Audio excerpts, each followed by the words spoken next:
Hello दोस्तों, हिंदी पाठशाला में आपका एक बार फिर से स्वागत है। दोस्तों, आज की वीडियो में हम श्रुति समभिन्नार्थक शब्द के बारे में पढ़ेंगे। आइए जानते हैं श्रुति समभिन्नार्थक शब्द क्या हैं।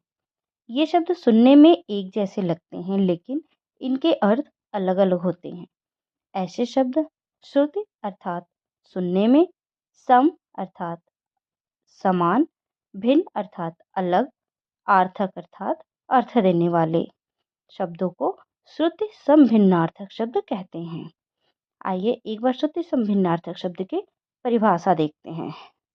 ऐसे शब्द जो सुनने में समान लगे परंतु भिन्न अर्थ दे, उसे श्रुति समभिन्नार्थक शब्द कहते हैं। जैसे अनु अर्थात पीछे, अणु अर्थात गढ़। अब इसमें अनु और अणु ये सुनने में तो एक समान लगते हैं, लेकिन इनके अर्थ अलग अलग हैं। अंश अर्थात भाग, खंड, अंश अर्थात कंधा।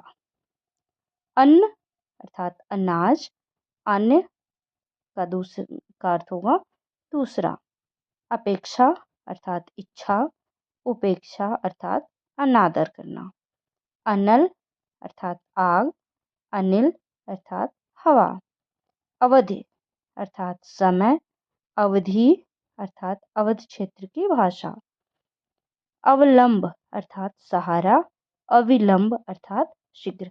अब इसमें अवलंब और अविलंब को ध्यान से हमें देखना होगा। अवलंब और अविलंब। असमान जो बराबर न हो, आसमान अर्थात आकाश। अपकार बुरा करना, उपकार भला करना। आदि अर्थात आरंभ, आदि अर्थात अभ्यस्त।